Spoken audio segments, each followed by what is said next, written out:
Hello everybody, welcome to iExamB. This is Amrita and in this video we are going to discuss about SEBI Grade A Legal Officer Examination related question paper analysis. This question paper is of memory based question paper for the year 2020 that we are going to discuss today in this video for both phases, phase 1 as well as phase 2. ये जो question paper analysis है memory based question paper जो हम लोगों ने बनाया है iExamB का उसका एनालिसिस आपको बहुत ज़्यादा हेल्प करने वाला है for your preparation. Basin on this analysis you can actually determine the weightage of all the subjects as exactly as it has been asked in examination. ये एक evidence based analysis है और इसके हिसाब से अगर आप आपकी strategy plan करते हो तो आपको इस एग्जाम को क्रैक करने से कोई नहीं रोक सकता. Before I start, let me give you a short update about the SEBI Grade A Legal online course that is available at iExamB. We are starting a new batch for this course from 11th of October 2021. For more updates relating to the course, for all these features that you can see, you can go for the details to www.iexamb.com or you can call on this number for more inquiry. Now, how is this analysis going to help you? This is a very important step in forming any strategy, guys. अगर आप कोई भी examination के लिए prepare कर रहे हो, अगर आप वीकली आपका प्रिपरेशन स्टार्ट करते हो तो आपको कुछ क्लियर अगर आइडिया ही नहीं है तो आप उस एग्जामिनेशन में सक्सेसफुल नहीं हो सकते. अगर आपको कोई कॉम्पिटिटिव एग्जामिनेशन क्रैक करना है तो आपको उसका पेपर पैटर्न समझना बहुत ज़रूरी है. किस तरीके से क्वेश्चंस पूछे जाते हैं. अब हर एरिया में से तो क्वेश्चंस पूछे नहीं जा सकते. There are certain limits, there are certain requirements of each examiner. जिस हिसाब से जो एक ट्रेंड पे क्वेश्चंस पूछे जाते हैं तो आपको ये एनालिसिस बहुत ज़्यादा हेल्प करने वाला है.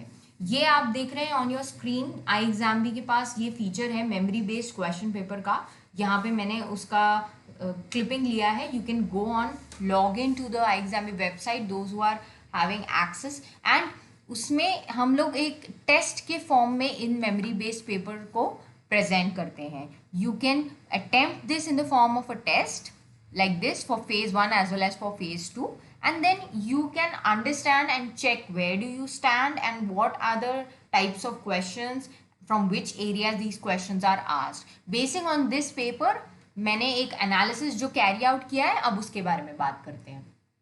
Starting with phase 1 first.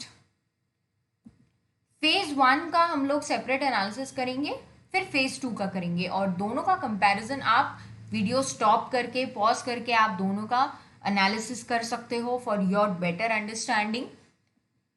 Phase 1, this is the pie chart for the questions that have been asked from various subjects. यहाँ पे सब्जेक्ट्स की लिस्ट है. जैसे मैंने कहा आप वीडियो स्टॉप करके भी आराम से ये सारे questions along with the percentages आप देख सकते हो. मैं आपको एक शॉर्ट इंट्रोडक्शन दे देती हूँ. फर्स्ट आप देख सकते हैं constitution, securities law, company law, contract. ये चार मैं पहले डिस्कस करूंगी क्योंकि चारों का आप यहाँ पे वेटेज देख रहे हैं कितना ज़्यादा है. तो अगर फेज 1 में तो आपको सिर्फ क्वालिफाई करना है तो ये चारों सब्जेक्ट्स में से कितने क्वेश्चंस पूछे गए ये इजीली आपको इस डायरेक्ट डायग्राम में समझ में आ रहा है. ये है कॉन्स्टिट्यूशन का weightage that is 14%, securities law that is 18%, company law that is 20% and contract that is 16%. Now all of this is subjected to changes, लेकिन रेंज आपको समझ में आ जाएगी कि ये रेंज होती है. इस तरीके से एक्चुअली क्वेश्चंस पूछे गए हैं और बाकी के यहाँ पे जो वेटेजेस हैं ये भी मैंने डिवाइड करके डिस्कस किया है. जैसे CPC, CRPC, IPC को भी डिवाइड किया है. CPC का इंडिविजुअल वेटेज, CRPC का इंडिविजुअल वेटेज, IPC का इंडिविजुअल वेटेज. IPC का इंडिविजुअल वेटेज आता है 4% एंड CRPC का इंडिविजुअल वेटेज आता है 2% एंड CPC का इंडिविजुअल वेटेज आता है अगेन 2%. अब ये थोड़ा सा फेज 2 में भी चेंज हुआ है तो वो हम नेक्स्ट डायग्राम में देखेंगे.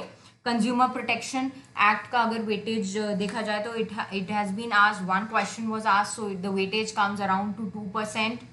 इस तरीके से क्वेश्चंस पूछे गए थे. सेंट्रल एडमिनिस्ट्रेटिव ट्रिब्यूनल में से जो क्वेश्चंस आए थे उसके हिसाब से 6% वेटेज है. एंड मैक्सिम्स और फ्रेजेस का मैंने ऑल टुगेदर वेटेज लिया है, क्योंकि इसमें से भी अराउंड 3 क्वेश्चंस वर आस्क्ड, तो the weightage comes out to be 6%। Arbitration में से भी 3 क्वेश्चंस आए थे, तो the weightage comes out to be 6%। So इस तरीके से आप ये देख सकते हैं कि आपको किन सब्जेक्ट्स को किस तरीके से आपका टाइम डिवाइड करना है। ये फेज 1 का हो गया। अब फेज 2 का एनालिसिस देखते हैं। फेज 1 और फेज 2 में भी चेंजेस हैं। The number of subjects have increased in phase 2, you can see. जो फेज 1 में, अब सिलेबस में भी चेंजेस है, we all know that. Trust act, partnership, ये सब फेज 2 में ऐड हुए हैं। बट फेज 1 में जैसे उन्होंने एविडेंस पे क्वेश्चन नहीं पूछा था, बट फेज 2 में एविडेंस पे क्वेश्चन पूछा है, इंटरप्रिटेशन ऑफ स्टैट्यूट्स पे क्वेश्चन पूछे हैं, टॉर्ट्स पे क्वेश्चन पूछे हैं। ट्रस्ट और पार्टनरशिप तो सिलेबस में ही ऐड हुआ था फेज 2 में। बाकी के constitution, securities law, company law, ये तो वैसे के वैसे रहेंगे। एंड वापस से आप देखोगे इन सब्जेक्ट्स का वेटेज किस तरीके से ज़्यादा ही है। कंपनी लॉ का 22% है। कॉन्स्टिट्यूशन का वेटेज अगर आप देखेंगे तो it is around 12% in phase 2। And securities law का वेटेज अगर देखेंगे तो वो 20% है फेज 2 में, वो बढ़ गया है। पिछले में इतना नहीं था, बट दैट हैज़ इंक्रीज। आप वापस से पीछे के स्लाइड पे जाके फेज 1 का भी कंपैरिजन चेक कर सकते हो। देन कॉन्ट्रैक्ट्स का यहाँ पे 10% है, कॉन्ट्रैक्ट्स का भी वेटेज काफ़ी ज़्यादा है। So these subjects hold the core of SEBI legal examination. ये तो आपको समझ में आ गया होगा इस एनालिसिस से कि constitution, securities law, contract, company law, ये सब कोर है सेबी एग्जामिनेशन का। और बाकी ये जो सब्जेक्ट्स हैं, these are subjected to changes. 2 to 4% हो जाएगा, 4% का कभी 6% हो जाएगा, कभी 6% का वेटेज 2% हो जाएगा, बट यही रेंज रहेगी। तो इससे आपको समझ में तो आ रहा होगा कि आपको कितना टाइम किस सब्जेक्ट को डिवाइड करना है। ये तो आपको बहुत अच्छे से समझ में आ जाएगा। इस तरीके से आप देख सकते हैं सीआरपीसी यहाँ पे 2% है, बट सीपीसी यहाँ पे 4% हो गया है। फेज 1 में सीपीसी सीआरपीसी सेम था, बट यहाँ पे सीपीसी में फेज 2 में ज़्यादा अमाउंट ऑफ क्वेश्चंस पूछे गए थे। So the weightage has increase. CPC के around, let me tell you, phase 2 में सीपीसी के अराउंड 3 क्वेश्चंस पूछे गए थे, तो उसका वहाँ पे वेटेज इंक्रीज हो जाता है। आपको अब समझ में आ गया होगा कि फेज 1 और फेज 2 में भी ट्रेंड किस तरीके से चेंज होता है, सिलेबस किस तरीके से फॉलो किया जाता है, वेटेजेस जो इंडिकेट किए गए हैं वो किस तरीके से फॉलो किए जाते हैं। अब इसका फ़ायदा आपको किस तरीके से उठाना है, you have to note it down somewhere कि ये क्वेश्चंस, ये वेटेज के हिसाब से इंडिविजुअली जो हमने सब्जेक्ट वाइज यहाँ पे डिस्कस किया हुआ है दोनों फेजेस के लिए, उस हिसाब से आपकी प्रिपरेशन आप पहले फेज 1 फेज 2 की प्लान कर सकते हो और उस हिसाब से इम्प्लीमेंट करो।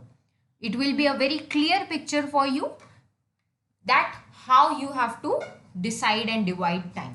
और बाकी हेल्प के लिए any time you can reach us. This is our faculty for legal at iExamBee, expert faculty. And also you can know more about our online courses along with SEBI at www.iexambee.com. Don't forget to subscribe our YouTube channel and stay tuned for more updates relating to government exams as we make it easy over here. Thank you.